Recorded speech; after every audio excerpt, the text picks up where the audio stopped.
Alright folks, welcome back to the Don's channel. I am the Don Father and I'm about to do a reaction now for a channel patron of ours, Erin Ragsdale from Kentucky.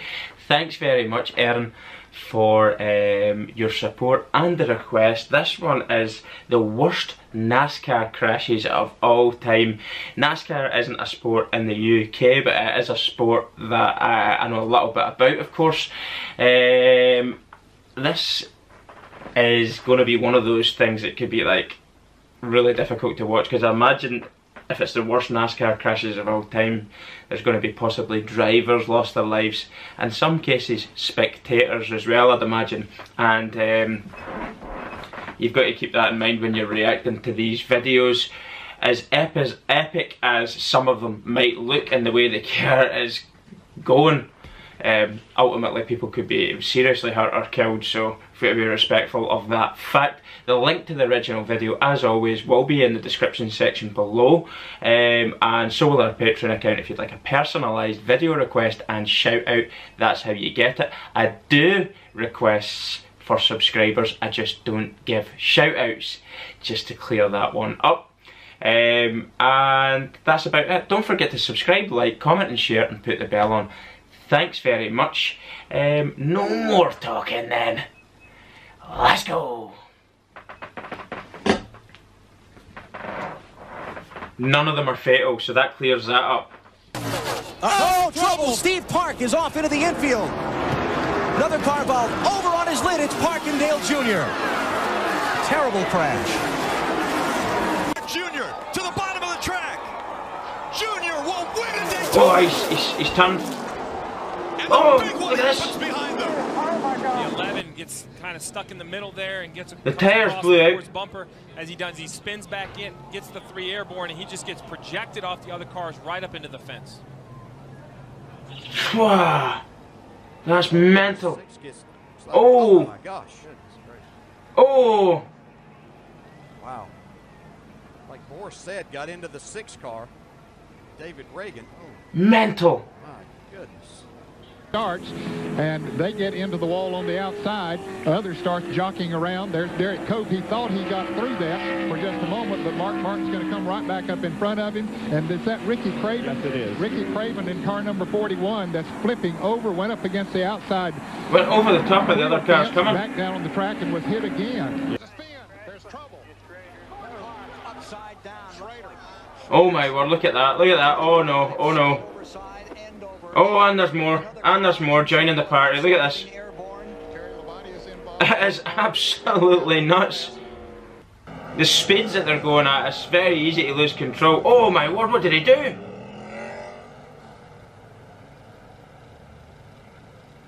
They literally just halved his car. Let's take a look. I think you're going to see him get loose the minute he turns down right to the corner. Okay. Yeah, and he's just bang.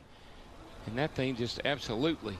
And then he gets halved here. Is this the same video but on another angle? Impact was well over 180, probably 185 miles per hour. We've already seen 199 or better getting in there. Trioval checkered is waving. Ernie Evans wins and Rusty spins and gets airborne. And flips wildly right at the start-finish line. Very insane power they've got under the hood here.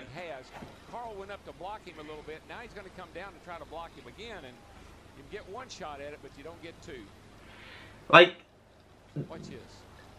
Oh, they obviously deliberately can nudge each other out of the way, but when you're going at that speed, it's the difference between possible life and death. And looking very carefully at the catch fencing that held, and I did not see any debris go into the grandstand. Why? Here's the 4 got into the back of Ward Burton, I believe. Boom. And then Burton's 22 got into Stewart. And everybody scrambles. That car is taking a whale of a ride, that 20 car is. It's getting hit. It's oh my word, look at that.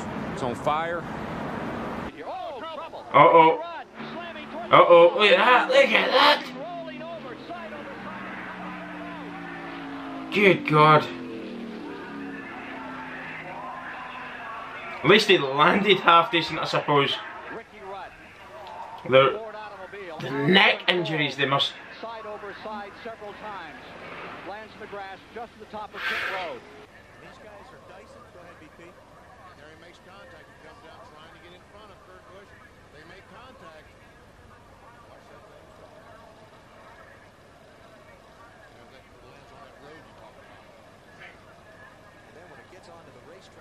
tyre blew out, I think. Yeah, I think the tyre blew out. He's lost control. Look at that. Devastation.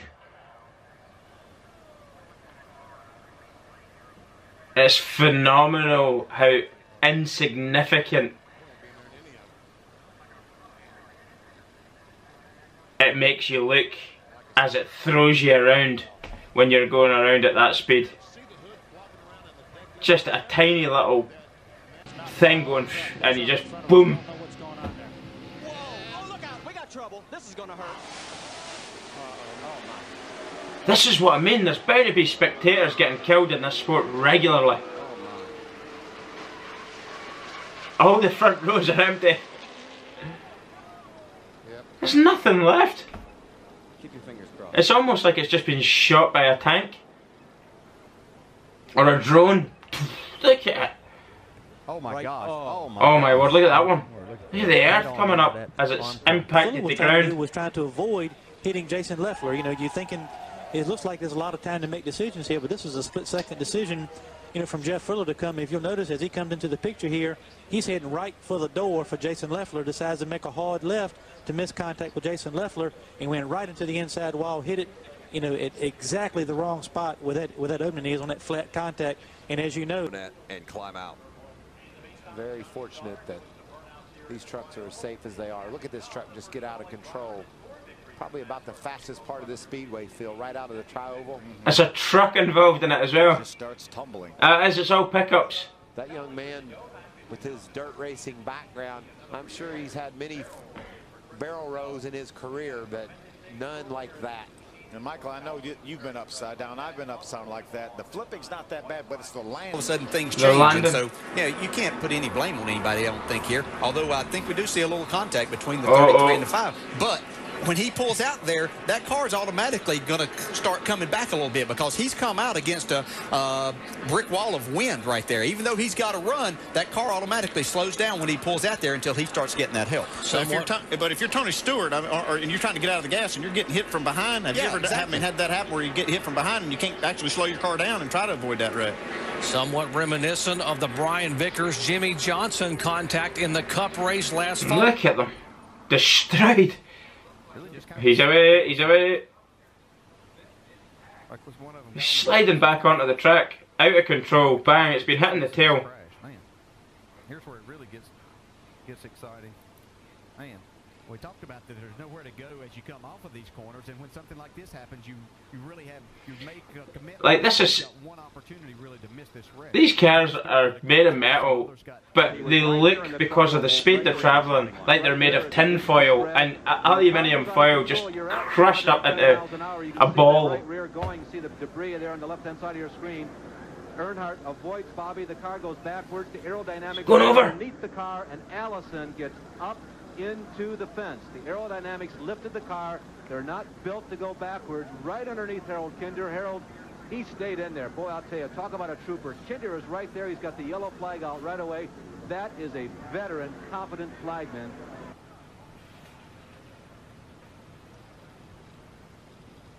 Well, it looks like he got up there, and I don't know if he got a little loose or if the car pushed, but you get the feeling maybe he come back out of the throttle just a little bit right there, and a little bit can mean someone can get into you from behind. Yeah, you know, I guess that's possible. Shane Hall was riding, Shane Neal was riding mighty close to him, even in the middle of the turn there. So it's hard to say. Won't know till we talk to those guys, I guess. 24 or more cars ended up involved. Of our top 11 in the points, 8 was involved. But boy, what a difference this race is going to make in the point shakeup. Look at how many are off and out of the race there.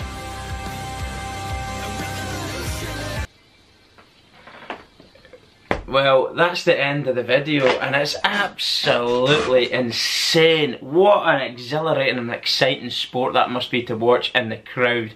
As I said though at the start, the last thing you want to see is really, really bad crashes where people are losing their lives, but I think that also adds to the excitement of it all, because it is so dangerous. When you've got something so dangerous like that, it puts it up a level. We're quite sinister human beings. We do like to see extreme stuff, don't we, in the way of sport, and this one ticks all the boxes. I don't think there's a racing sport quite like it for danger by the looks of it. They're going at such incredible speeds. I think they says that that season's record speed was 199 miles per hour. He reckons that crash, I think, was about 180 odd, I think they said in the video at one point. 180 odd mile an hour. And you hit somebody and they're starting to roll. You have got no control. And as I said, the cars are made out of metal. And it's just turning into, well, if it's not going up in flames, it's just crushing it like it's made of aluminium tinfoil or something like that there, where it's just crushes it because of the sheer velocity that they're travelling at. I'm not too sure when they're talking about the sort of aerodynamics of it all. As they're going round the track, you're kind of going up and round, and whatever way he says the wind goes, it's like hitting a wall, and that's enough to turn you. And if you turn even a little bit, somebody's hitting your tail or you're hitting the back of someone, and that's not good. That's not good given the speed that they're going at. You're going to roll, you're going to go over the top of someone, you're going to go off the track and into a wall. We've seen how hard that hit there in one of them, where it's went slow motion head on into a side, and the earth, I think it was like tyres and everything around the wall or whatever it was made out of, just maybe earth, but when it hit, you've seen the earth at the back of it just flying up into the air. Insane. The broken bones, the neck injuries, the spinal injuries, the damage possibly to their brain of the whiplash that they would get. The whiplash of the neck is actually what causes most concussions. Not actual blows to the head, it's more the whiplash effect. I know they've got helmets on, but your neck would presumably still be free to move. So if you're driving and you're rolling like that, you've got to remember you've got an extra bit of weight on your head there. I know they're probably in like roll cages and stuff like that, but if you're flipping around, your head's going, your neck's taking a lot of that going down your spine, your brain's then getting through about in your head and bouncing off the inside of your skull, which causes quite a lot of concussions. So I'd imagine that is a high percentage of problems: concussions, neck injuries, spinal injuries, not to mention the exterior, the broken bones. Wow, what a sport, what a sport. I don't know how you insure people who want to do a sport like that. How do you get to insure? How do you get to insure yourself? So what do you do for a living? You're wanting like cover here for your work's quite dangerous. Yeah, I fly around the track at 200 miles an hour, and there's about another 20 odd cars going round at that speed, and we drive around in such close proximity, anything can happen. Cars roll, flip in the air, burst into flames, like disintegrate into a million different pieces. But could you do me a deal please on my insurance policy? Absolutely brilliant. You'd have to almost sign a disclaimer saying, I know that when I go into this car that I am taking my life into my own hands. It is nobody else's fault. I'm doing this because I want to do it, and I'm crazy, but it's really, really enjoyable for a lot of people to watch. Wow, brilliant. Probably one of the most dangerous sports on planet Earth by the sounds of it. Maybe people will correct me and say actually the fatality rate isn't that high, but I'd be quite surprised if it wasn't one of the highest out of most sports, to be honest with you. Wow, brilliant. Thanks very much, Aaron, for introducing me to a little bit of the NASCAR worst crashes. Don't forget the link to the original video, as always, will be in the description section below if you want to watch it again. If you'd like a personalised video request and shout out, please check out our Patreon account, which will be there also, or simply join the channel as a member and get your requests through that way. Thanks very much. Don't forget to subscribe, like, comment and share, and put the bell on. And that's about it. So, that's it. That's it. I'll see you all soon. Take care.